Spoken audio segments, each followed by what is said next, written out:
তো তোমরা এটা বলে দিলে না লক্ষ্মীর ভান্ডার চালু করেছিলেন মমতা বন্দ্যোপাধ্যায়। তো লক্ষ্মীর ভান্ডার মমতা বন্দ্যোপাধ্যায় চালু করেনি, লক্ষ্মীর ভান্ডার চালু করেছিলেন এটা হচ্ছে সরলা দেবী চৌধুরানী। লক্ষ্মীর ভান্ডার যেটা প্রথম আসছে সেটা নারীদের জন্য, প্রথম যেটা এখন সব থেকে ট্রেন্ডিং চলছে, তাই তো? ট্রেন্ডিং যেটা চলছে সেটা প্রথমেই বলি, ট্রেন্ডিং কি বলতে পারবি? সেটা ট্রেন্ডিং হচ্ছে লক্ষ্মীর ভান্ডার, ট্রেন্ডিং হচ্ছে লক্ষ্মীর ভান্ডার, লক্ষ্মীর ভান্ডার প্রকল্প, কিন্তু ঠিক আছে, লক্ষ্মীর ভান্ডার প্রকল্প, লক্ষ্মীর ভান্ডার প্রকল্প, তাই তো? লক্ষ্মীর ভান্ডার প্রকল্প। আমি বলবি দাদা প্রকল্পটা কেন লিখলে? লক্ষ্মীর ভান্ডার চালু করেছিলেন হচ্ছে কে? সরলা দেবী চৌধুরানী। লক্ষ্মীর ভান্ডার কে চালু করেছিলেন? সরলা দেবী চৌধুরানী। বলে দিল লক্ষ্মীর ভান্ডার চালু করেছিলেন মমতা বন্দ্যোপাধ্যায়, লক্ষ্মীর ভান্ডার প্রকল্প চালু করেছিলেন হচ্ছে মমতা বন্দ্যোপাধ্যায়। বোঝা গেছে? লক্ষ্মীর ভান্ডার প্রকল্পটা। আর লক্ষ্মীর ভান্ডার চালু করেছিলেন কে? সরলা দেবী চৌধুরানী, মানে রবীন্দ্রনাথ ঠাকুরের ভাগ্নি। বোঝা গেছে? এটা যখন বঙ্গভঙ্গ পড়াবো, আমি স্বদেশী আন্দোলন পড়াবো, তখন 1904 খ্রিস্টাব্দে চালু করা হয়। কত খ্রিস্টাব্দে? 1904 খ্রিস্টাব্দে, 1904 খ্রিস্টাব্দে এটা চালু, 1904-এ। কত? 1904-এ চালু করা হয়। কে চালু করেছিল? কে চালু করেছিলেন বলতে পারবি? সরলা দেবী। কে? সরলা দেবী। এটা হচ্ছে একটা দোকান ছিল, এটা ছিল একটা দোকান। কি ছিল? একটা শপ। সেই শপে কি করা হতো না, তখন দেশীয় বস্ত্র রেখে বেশি বিক্রি করা হতো, দেশীয় পণ্যকে বেশি বিক্রি করার জন্য এই দোকানটাকে খোলা হয়েছিল। কি? লক্ষ্মীর ভান্ডার, যেখানে বিদেশি পণ্যকে কি করা হয়েছিল? বয়কট করা হয়েছিল, বিদেশি দ্রব্যকে বয়কট করা হয়েছিল। বিদেশি যে সমস্ত কি ছিল, আমি ভালো করে বলছি দেখ। লক্ষ্মীর ভান্ডার ছিল একটা দোকান, তাই তো? কি ছিল? এটা দোকানের মতো। সেখানে কি করা হতো, যখন আমাদের বঙ্গভঙ্গ আন্দোলন শুরু হয়, স্বদেশী আন্দোলন শুরু হয়, তখন কি করা হয়, যে যে সমস্ত বিদেশি পণ্য ছিল, বিভিন্ন রকম জামা কাপড়, বাসনপত্র, সমস্ত কিছু, সেই সমস্ত কিছু কি করা হয়? বয়কট করা হয়েছিল। এবং বয়কট করলেই তো হবে না, বয়কট করার সাথে সাথে আমাদের দেশীয় পণ্যকে বাজারে নিয়ে আসতে হবে। বয়কট মানে বন্ধ করে দেওয়া হয়েছিল, যে আমরা বিদেশি পণ্য আমরা ইউজ করবো না, বিদেশি জিনিসপত্র আমরা ব্যবহার করবো না, তাই তো? বিদেশি জামা প্যান্ট আমরা ব্যবহার করব না, আমরা কি করব? আমরা দেশীয় জামা প্যান্ট, দেশীয় শাড়ি, এই সমস্ত কিছু আমরা বাজার ছেড়ে দেবো এবং সেইগুলোকে ব্যবহার করব। বিদেশি শাড়ি আসতো, বিদেশি জামা প্যান্ট আসতো, বিদেশি ধুতিপত্র আসতো, এগুলো ব্যবহার হতো। এগুলো কি করা হলো? বয়কট করে দেওয়া হলো। এবং সেগুলো কি করা হলো? দেশীয় পণ্যকে বিক্রি করার জন্য এই লক্ষ্মীর ভান্ডার চালু করা হলো। বোঝা গেছে?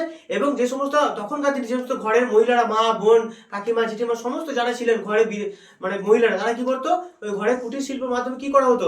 বিভিন্ন রকম, আগেকার দিনে দেখছিস ঠাকুমারা যখন, বা আগেকার দিনে দেখছিস একটা ব্যাগ ব্যবহার করা হতো, পাটে জুটের ব্যাগ ব্যবহার করা হতো, দুটো লাঠি লাগানো, দেখবি আমাদের আত্মীয় স্বজন বাড়িতে গেলে সেই ব্যাগটা ইউজ করা হতো, জুটের পাটের ব্যাগ দেখবি। এখনো দেখবি পাটের ব্যবস্থা ব্যবহার করা হয়, হয় না?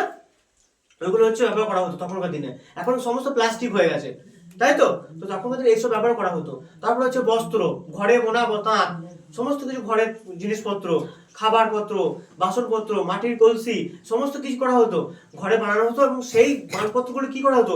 এইখানে নিয়ে যাওয়া হতো এবং সেগুলোকে বিক্রি করা হতো। এবং ফলে কি হতো বলতো? যে ঘরের মহিলারা নিজস্ব মানে ইনকাম করতে পারতো, তাই না?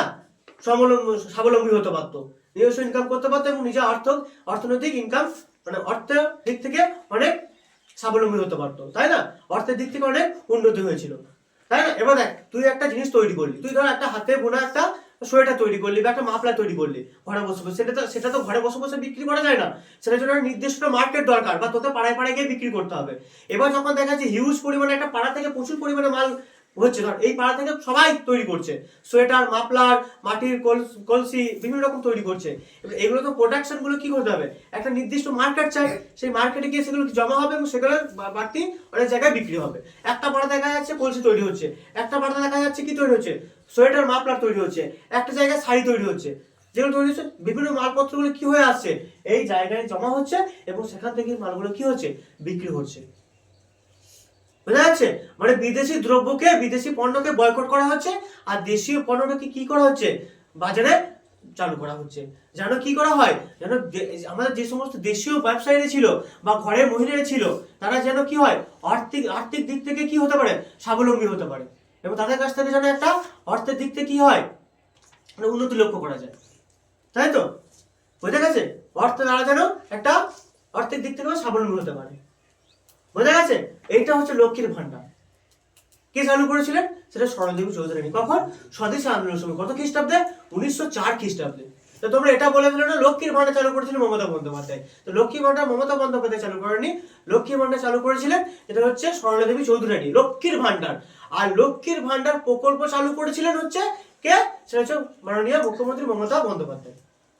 ক্লিয়ার? লক্ষ্মীর ভান্ডার প্রকল্পটা চালু করেছিলেন আমাদের মুখ্যমন্ত্রী, বুঝা গেছে? আর লক্ষ্মীর ভান্ডার যেটা হচ্ছে আমাদের স্বদেশী আন্দোলনের সময় যেটা একটা দোকান ছিল দেশীয় পণ্য বিক্রির জন্য, একটা দোকান ছিল, সেটা হচ্ছে লক্ষ্মীর ভান্ডার, চালু করেছিলেন সরলা দেবী চৌধুরানী, রবীন্দ্রনাথ ঠাকুরের। বোঝা গেছে? পরিষ্কার? না চালু করেছে হচ্ছে মমতা বন্দ্যোপাধ্যায়। জিনিসটা বোঝা গেছে? আর এখনকার লক্ষ্মীর ভান্ডার যেটা বর্তমান লক্ষ্মী ভান্ডার আর তখনকার 1904 সালের লক্ষ্মী ভান্ডার সম্পূর্ণ আলাদা, দুটোর মধ্যে কোনো মিল নেই। এখন লক্ষ্মীর ভান্ডার মানে হচ্ছে একটা প্রকল্প যেটা ঘরের মহিলাদেরকে 1500 টাকা কি 1700 টাকা এখন দেওয়া হচ্ছে, আর যেটা প্রথমে 1000-1200 টাকা ছিল এখন বাড়িয়ে 1500 টাকা 1700 টাকা করা হয়েছে। এটা একটা হচ্ছে একটা ভাতা টাইপের বা একটা প্রকল্প ঘরের মহিলাদেরকে দেওয়া হয়। ঠিক আছে, ঠিক আছে। আর তখন ছিল একটা স্বদেশী পণ্যকে বিক্রির একটা শপ লক্ষ্মীর ভান্ডার। ক্লিয়ার? যেটা চালু করা হয়েছিল কত সালে, এটা মুছে দিচ্ছি, এটা বুঝে দিচ্ছি, বুঝে যাচ্ছে? এটা চালু করা হয়েছিল কত সালে, 2021-এ।